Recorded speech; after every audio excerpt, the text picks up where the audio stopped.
Introduce yourself. Lawrence Hamm, Chairman, People's Organization for Progress. Larry, I went Ham and I voted for you when you ran for the Senate here in New Jersey. All right. And but you did not win. But you mentioned one of the reasons why you ran, not that you wanted a symbolic victory or a Pyrrhic victory, you just wanted to run the show to keep that progressive Bernie Sanders spirit alive here in New Jersey and in the Democratic Party in the electorate, yes? Yes. And so I want to ask you now. I wanted to run on the progressive agenda. Mm-hmm. Really, a real progressive agenda, not what they say is progressive, right? Right.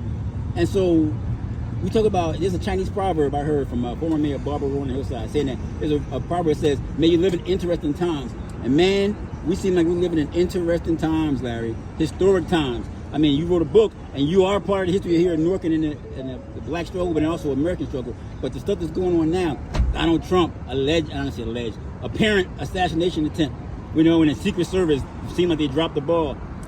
Biden dropping out of the race. And then, they compared it to Lyndon Johnson dropping out, Lyndon Baines Johnson. I don't know if it's at that level because, your generation. Oh, it's at a higher level. You think so? Johnson never ran.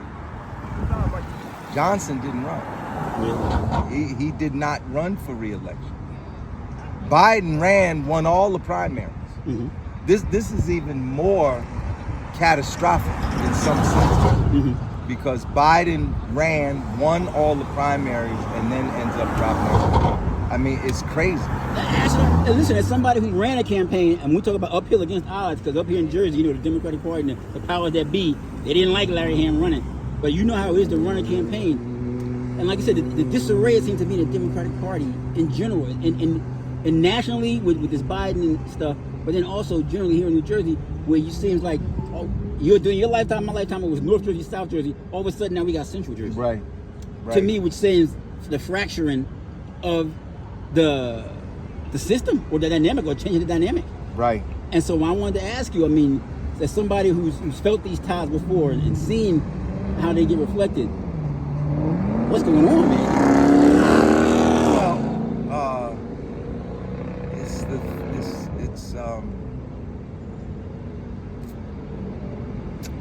there's a lot going on. Hold on one second. Okay. Let me see.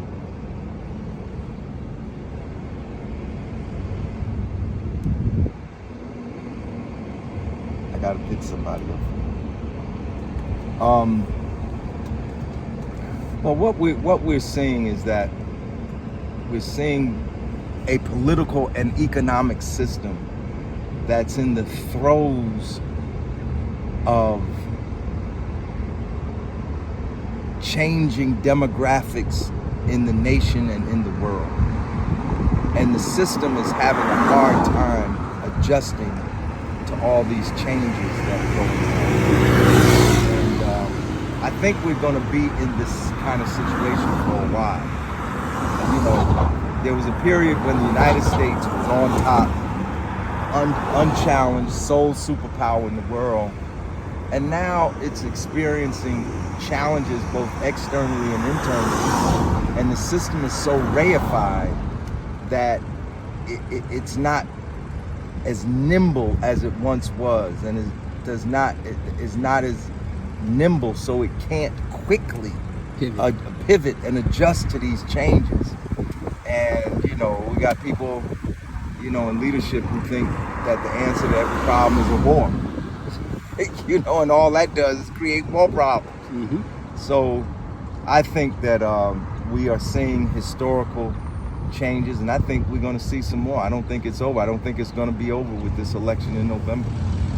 I think we're going to see some more things that people never expected to see in the United States. Is that a good thing for a revolutionary like you, or is it, because most people, change is scary. The average person, change is like threatening. It remains to be seen whether it's going to be for good or for ill. It'll probably be some of both. I have no crystal ball. I'm not trying to predict the future, but I know change is happening, has happened, is happening now, and it's going to happen in the future, because this is not the world that it was in the 1960s or in the 70s. This is a different world. And now, we're moving from a world where the United States was the unchallenged sole superpower to now a multipolar world. Look at all these countries you know, that are saying, well, we want to use our own currency. We don't want to use American currency in our economic efforts. And listen, I got always looking and talk about Africa. And I know you've been involved in Pan-African movement for years. And you mentioned Haiti today during the march for Sonya Massey and how they're still struggling. And you mentioned Napoleon. And you talk about the French Revolution, but that didn't include the slaves in Haiti. No. They didn't free them. Now that equality and fraternity didn't extend to the enslaved Africans. Well, Haiti was caught up in the throes of the French Revolution. The French Revolution, I believe, was 1789. The Haitian Revolution was 1791 to 1804. So the Haitian Revolution, initially, the French supported the abolition of slavery. Initially in the French Revolution. Liberté, égalité, fraternité. Right. But then there was a counter-revolution in France, and then they wanted to re-enslave the Haitians. Napoleon wanted to go back and reimpose slavery on the Haitians. Got to get that money. Yes. So, you know, these are challenging times. It's a changing world, and people got to get organized. And people have to, with all this changing going on, you got to fight for your own interests. You know. But look, I got to go, man. All right. Listen. I got to pick up my friend from work. Thank you very much, Larry, for taking the time, and once again, and thank you for running, and thanks for giving your perspective on this stuff that's going on. All right.